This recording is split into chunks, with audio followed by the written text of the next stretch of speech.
Welcome to Kier's Kingdom Connection, featuring my dad, Reggie Key, and my dad, Kier Hopkins Smith.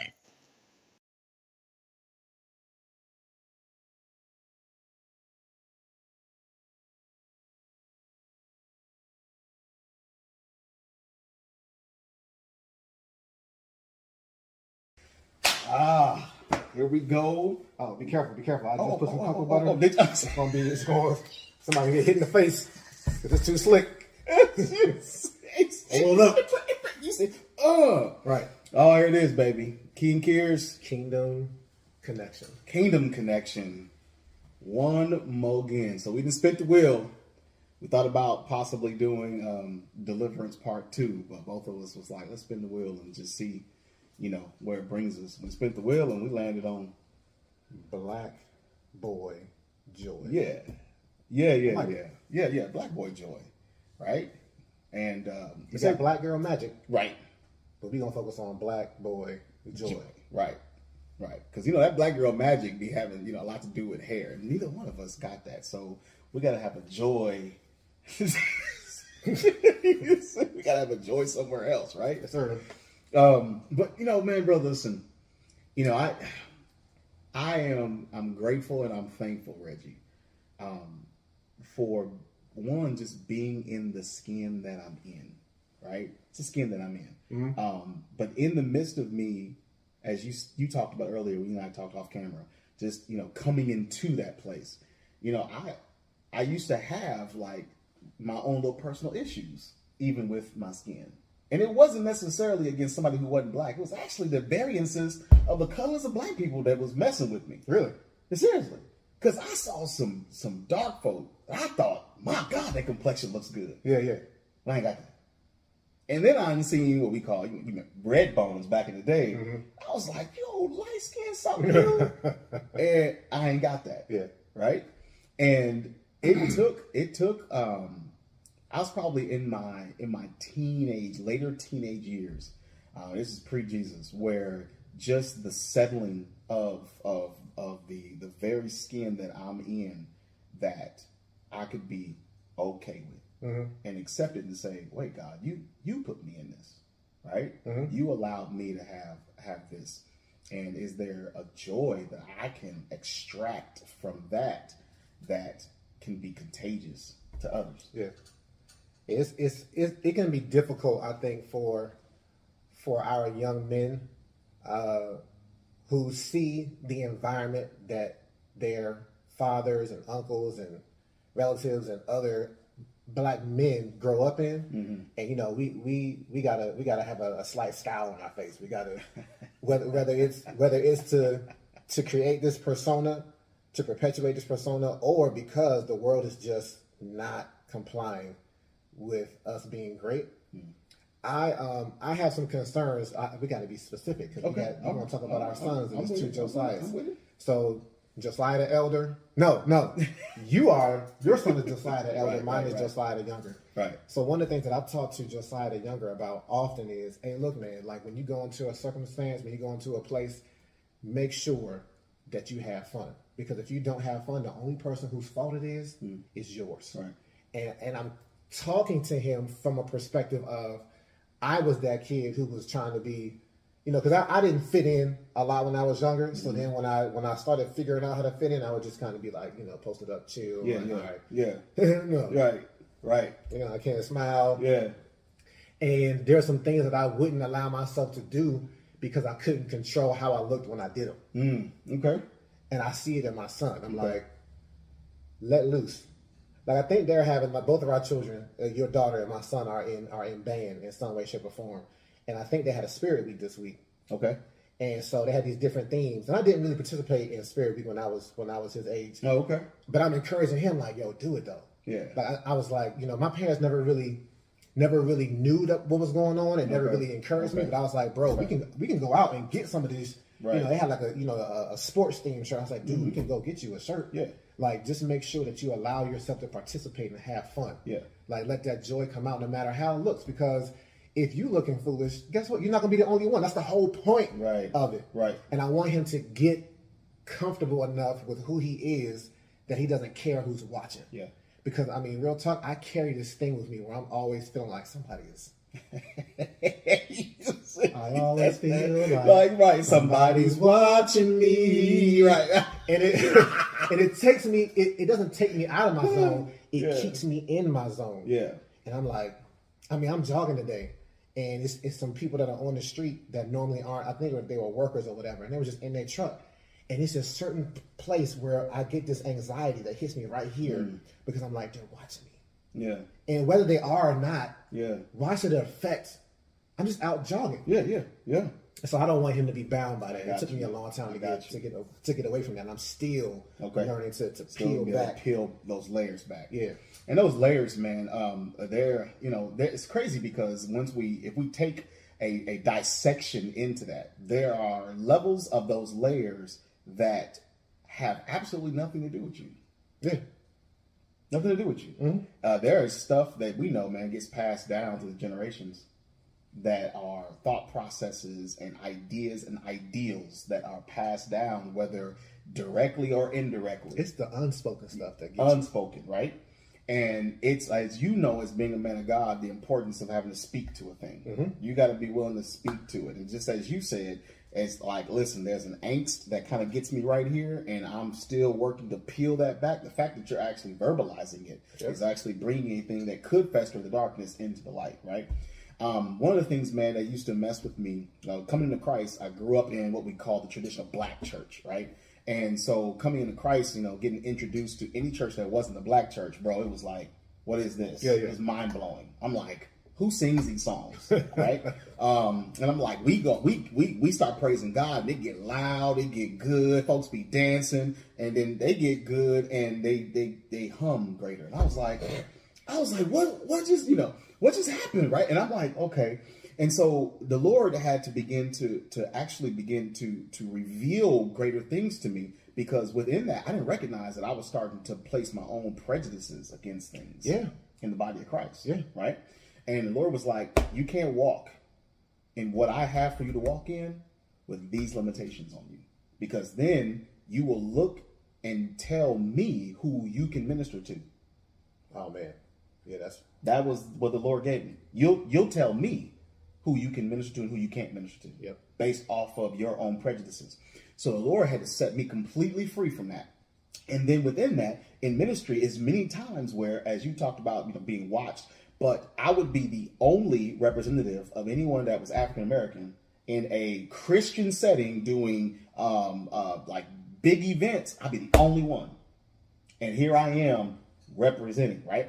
And even in that, the Lord was like, yeah, but your color issue is secondary to my kingdom advancement. Mm-hmm. And God had to keep putting that before me. Listen, you represent me first. Rest of that, it's temporary. You're born with it, you'll die, you ain't keeping it when you go. And God had to help me, so that gave me this peace that passes all understanding, right? So I can represent my king and still be cool with this, and be good and understand that, man, this is my complexion, and I am who God has made me, and I'm not limited by that. I'm actually more enhanced by it than I am limited by it. Yeah, man, this is something coming to my mind right now. So we just had some neighbors move in recently, and I don't know if you've been noticing, when you come here to the house, there's a basketball goal outside now. It's the neighbors. All the kids coming into the cul-de-sac now. It's cool. But I have yet to go outside and shoot on this thing because I feel like people are waiting and expecting me to. Oh, man. Like, you black people out here. You come out here and show us some things. And I'm limiting myself because of how I perceive others are perceiving me. Like, nope, I'm not going to fall. I'm not going to go into that. I need you to expand your horizons beyond what you think of me. Right. And I'm like, but I do like to shoot basketball. Though, so why am I denying myself? Don't deny yourself for the sake of somebody else. Yeah. So, it's the little, we're talking about black boy joy, but there is that little black boy that's on the inside of me that's like, don't put me in a box though. Like what movie was that? It's like, don't put baby in a corner. That was Dirty Dancing. That was Dirty Dancing. It's like, don't put baby in the corner. Don't put it in the corner. But and as you're talking about that, Reggie, this is, I think, the importance of that is because if you still have just even an ounce of that angst that's still in you, then obviously there's going to be a viewer who has an angst, right? Because and the crazy thing is that when we allow ourselves to be as transparent as we need to be, that very angst has no limitations based off of where you're from, because every person can have that angst, right? For something. And even if we look more specifically, even to our skin color, I had a roommate back in college that was the only white guy in the midst of a whole room full of black guys. Well, guess what? He had an angst in him because he's surrounded by black guys, and he comes from an all-white town where there was nobody of color in his town as he grew up. So guess what? He had an angst about him, right? And it took us to sit down with him. His name was Chuck. And we was like, Chuck, listen, man, you are a roommate. We love the heck out you, dude. Just be you. Don't attempt to be us. Just be you. But don't feel like you got to hold back. Just we got to learn each other. And it was interesting to see him go from when we first met him at the beginning of the semester to how he was at the end of the year, when we just didn't force any limitations on him. We allowed him to just be who he was and for us to grow together, right? And so I know that angst can happen with any person, but not worrying about, what a person thinks. Because it was one of those wisdoms that my grandma said. She said, baby, grandma always giving up wisdom. She said, baby, you can't stop people from talking. She said, if you did everything right, they'd have something bad to say about you. Sure. And if you did everything bad, they still have something bad to say about you. She said, so whether you did everything right or did everything wrong, you can't stop people's mouths. Right. She said, so let's not worry about that factor, because that's a factor you can't control. She said, the one thing you can't control is you. Right? And to be the beautiful person that God has made you. And it's even within this dynamic between you and I, it's the beautifulness of the very creation when God thought of Reginald Kier. And the beautifulness that he thought when he formed you in your mother's womb and allowed you got a height I'll never have. Always wanted it. Okay? I wish I was a little bit taller. Uh-oh. You know what I'm saying? Come on. That close today. Wish I was a baller. Yeah, come on. Wish I was a baller, But you have that, and I always wanted that. But I had to come to grips that 5'9" was as high as I'm getting. Yeah. I ain't hitting 6 foot. Just ain't happening, right? But there's a beautifulness of what God has given you. And for you to have that and to operate in that, because if any of us hold any of that back, then there is a level of this greatness and this beauty that somebody's not receiving from whatever we choose to hold back. Sure. I know I'm cool with my height until I see somebody taller. And I'm like, listen, you said, See? How's it up there in 6'8" land, 6'9" land, huh? Yeah, it's that whole the grass is greener. And yeah, if you keep looking at the other side of the fence, yeah, it will rob you of your joy. We've been talking about in the men's group Tuesday nights, 8:30. We talked about the comparisons, right? We were just talking about it last week, and I gave you a shout out because I was talking about how we can be in a room full of men, praying. And when you get to praying, I'd be like, dog, going to Kier is going in. And it's eloquent, it's articulate, it's evoking the Spirit of God. I'm like, dude, like I don't have that though. And if I'm not careful, I will then focus so much on your fruit that I'm not cultivating my own. And then I'm not contributing my fruit to the experience of, this prayer meeting that we had. Yeah. And so, that robs me of my joy. Yeah, instead, I get joyful, oh, Kier about to go in, like, oh, there you go. He's in his element. I'm like, yeah, there he is. Listen to that. Real talk. Right? Yeah. And so, that's something that especially we have to evoke and put in our children at a young age, because I know from a very young age, this is one of the first things you and I probably talked about. I remember seeing another young black man that was doing positive things at my church and feeling intimidated by him and feeling like, oh man, instead of being drawn to him, like, what can we do together? Mm-hmm. I was like, nah, he kind of my competition now. And it kept me, it's like 16, it kept me from him. But then I had this moment of clarity where I saw myself and I'm like, that's not the way to be. Mm-mm. Right. And so I made some steps to try to draw closer to him and be like, he's uplifting the culture in a way, and I'm uplifting the culture in a way that we both win. Yes. I can enjoy seeing you win. Yeah. And hopefully you enjoy seeing me win. Even if you don't, like I'm gonna go out here and I'm gonna win. Yeah. And I'm gonna be cool with it. Yeah. Right. And so, one of the other things that I wanted to make sure that I brought up as I think about our sons, I think about my son, is I see him in band and I see his confidence beginning to grow. And of course, I think confidence is a foundation for joy. Yes. Yes. And so I remember what caused me to become confident when I was his age. We're both introverts. Okay. We both would rather not talk. I'm a new creature in Christ now, so that's a whole other thing. I can't even do that anymore. But for a long time, my family was like, "Yeah, he doesn't talk much, does he?" And my parents were like, "Yeah, that's just who he is." And it took me getting my first job at 15 at this really popular clothing store, up against the wall. Okay. It was specific to Maryland and DC, and it drew something out of me that was there the whole time. Yeah, the whole time. But I just had to get into an environment and kind of lose myself in the moment, and then because another thing too, if you don't talk, you don't get no commission. Yeah. Right. So I had to learn people. I had to be able to engage them and not come across like I'm pushing for a sale or whatever. Just engage people and get to know who they are. So I was, I remember thinking what is going to be my sons up against the wall?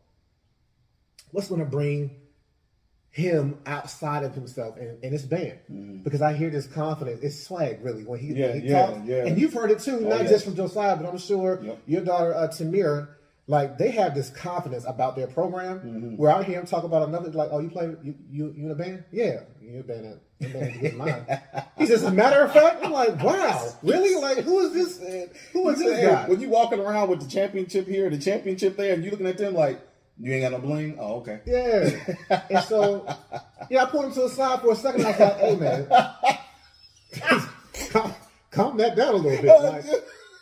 Your joy, right. Joy is one thing, but prideful is a whole other thing that we don't want to get into, especially, as black men.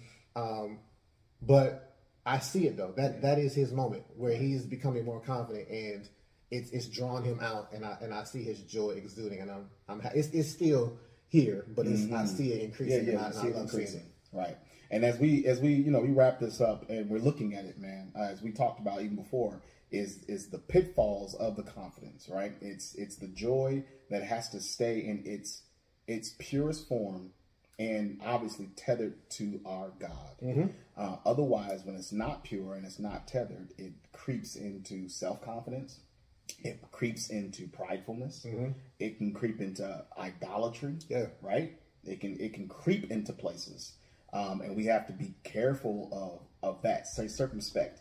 Have your joy, but keep it tethered. Yeah. Keep it rooted and grounded in the love of Christ. That way, as you grow with it, like you said, it's like, hey, I might be somewhere, you might not be somewhere, but my joy actually wants your joy to get where you meant to be. Yeah. I just want you to get where you meant to be. And what can I do with what I got to help you get there? See, now you're talking about genius. Now you're talking about... See, you start rubbing my man on that genius. Don't let him get started in them 3 circles and that dot right in the middle of them 3 circles, bro. Yeah, don't let me do it.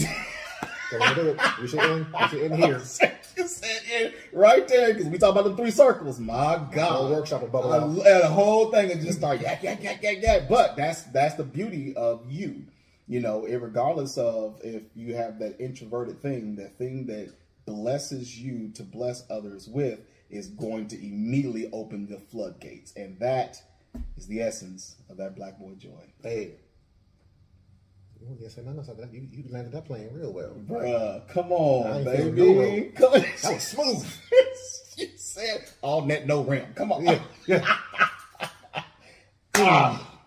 My man. Kier's Kingdom Connection. Kingdom Connection. Make sure, I ain't done this, but subscribe. Manu Forte Ministries. And Power in My testimony.